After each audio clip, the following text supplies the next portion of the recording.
ano ba ba ang masarap higupin? Di kape.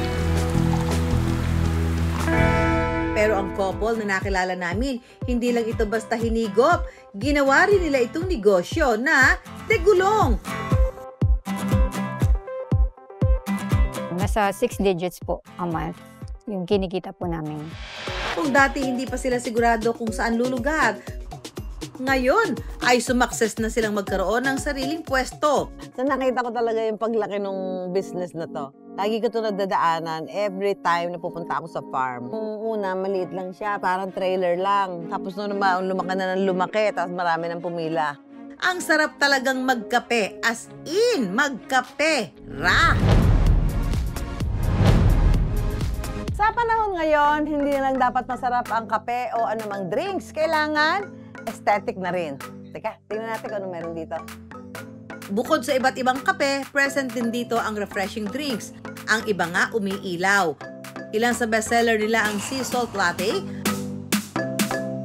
at strawberry matcha. At kung may mga panulak, syempre may mga pagkain din. Mula pika-pika, may pasta rin at pastries. Mabibili ang mga ito mula 70 pesos hanggang 250 pesos. Ito na ang mga order ko, ang dami.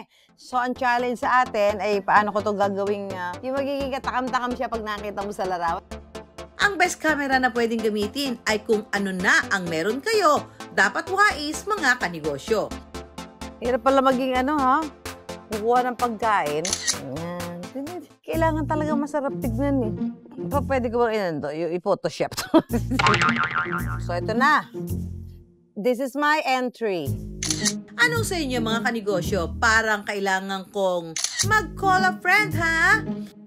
Isa sa mga owner ng Photograph Cafe, si Brian. Brian, nga, mali ka dito. Dako, nag-picture ako dito. Ito, kuha ko, oh. Bibigyan tayo ng tips ni Brian kung paano pa mas mapaganda ang ating litrato. Ilalagay lang po natin yung cellphone natin sa taas. Ganun? Apo, mas maganda po kunin po natin yung letter F para maging balance. Hirap na pagka maliit ka, hindi ko tanaw. Ibabaw. Yes. Ang advantage po kasi ma'am sa Top Shot, yung quality po lahat ng sinushoot natin product ay makukuha po lahat. Itong si Brian, nahilig daw sa photography noong nagtrabaho siya sa Korea. May mga free learning school doon. Tapos nagkaroon ako ng kaibigan. Sabi ko parang ito yung gusto kong gawin pag uwi ko ng Pilipinas. Bago maging negosyante, halos isang dekada munang naging OFW si Brian. Factory worker ako sa ibang bansa. Doon ko naranasan yung mahirap talaga, as in mahirap. Nagkasakit po kasi ako doon ma'am sa ibang bansa. Halos hindi po ako makalakad. Yung time na yun, sinabi ko na hindi na yata kaya ng katawan ko magtagal pa sa Korea. Habang nandun ako, nagdidesisyon ako, nagre-research na ako about business.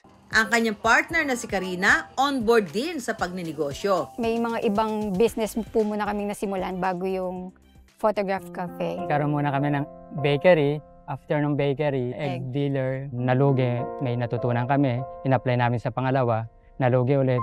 Third time's the charm ang gimmick ni Karina at Brian sa kanilang sumunod na negosyo. Sabi po kasi ng papa ko, kung ano daw po yung gusto talaga namin or yung hilig namin, madalas yun po yung mga nagiging successful na negosyo. So naisip ko po, since mahilig po talaga ako sa coffee, and then hobby niya po is yung photography. So kaya pinag-combine namin Photograph Cafe. Para maiba, trailer cafe o yung degulong na cafe ang naisip nilang gawin. Nag-start po siya June 24, 2023. Gusto po kasi talaga namin nun maging unique and nalilipat po siya ng location. So medyo napamahal po kami dun sa trailer. Kasi yung trailer po that time nasa 230.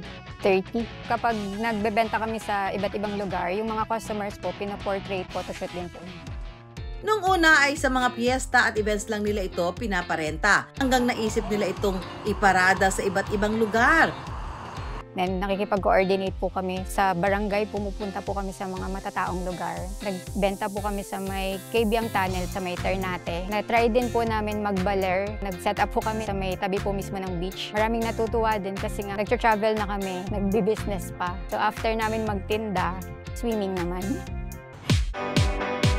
Ang gimmick na ito ang tulay para makilala sila sa iba't ibang lugar. Malaking advantage rin po yung kasi na-share nila sa bawat group. Kaya doon po nag-boom agad yung coffee business namin. Habang naglilibot kasi kami, pinopromote na rin namin yung brand po. Ang naging problema naman nila, may mga suki na silang clingy o lagi silang hinahanap. Good problem naman pala. Kapag nawawala po yung trailer, may nagme-message po sa page, asa na po kayo? Pinahiram po kami ng papa ko para nga po mapatayo yung kiosk. Kasi nangihinayang po kami sa mga customers po namin dito. Medyo may mga suki na rin po kasi kami. Worth the risk naman daw ang pagpapatayo nila ng pwesto. Tumatawag sa akin yung barista. Sabi niya, ate, tambak na ako. Ang haba na ng pila, hindi ko na po kaya. So, nag-back up na po kami. Tapos hanggang dumating din yung time na kahit kaming tatlo, hindi na rin po namin kaya. Nag-hire na kami ng pangalawang barista, pangatlo, hanggang sa, ngayon po, 7 na po sila. Kasi kapag nag-focus ka sa quality, yung quantity, susunod lang naman yan. Pinapaikot po na raw nila sa negosyo ang kanilang kinikita. Nasa 6 digits po a month yung kinikita po namin. Nakabili po kami ng mas malaking sasakyan. Nakapag-expand po kami unti-unti. Lahat ng ito hindi magiging posible kung sumuko na sila nung unang beses silang nadapa. Lahat ng natutunan namin failure noon, in-apply namin sa pinaka naging successful namin business. Basta wag ka lang pong susuko. So, kasi po pag sumuko ka, talo ka. Sa panahon ngayon, tingin-tingin lagi sa paligid. Baka makita nyo na ang inspirasyon para magnegosyo at magkape-ra!